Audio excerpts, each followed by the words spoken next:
pa pai mual phauna khem tu asi rang bol tu tha da zati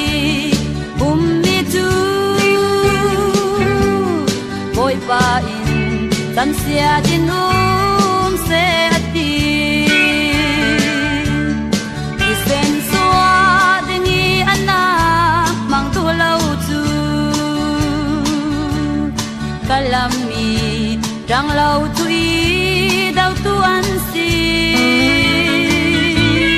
boy pale ki don ngon nam tin au salu kan ka hi nam siam tak ve kin ase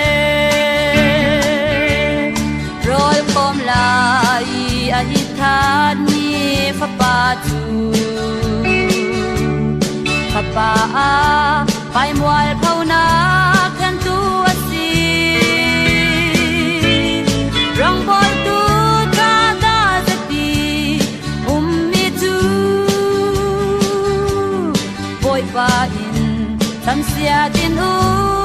se ati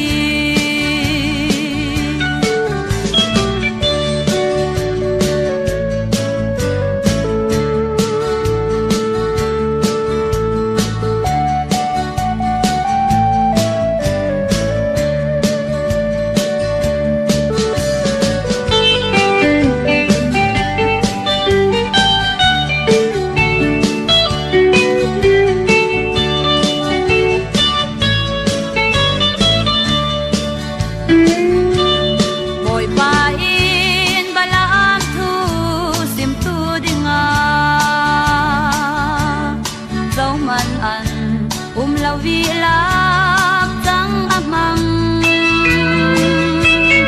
lak tang na kin kei na chi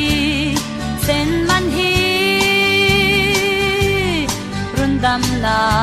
tu sim tu ai mang sono rol kom lai a ithani fa pa tu pa pai mual phauna khan tu asi rong bol tu tha da zati mi tu boy pa in tan sia din se ati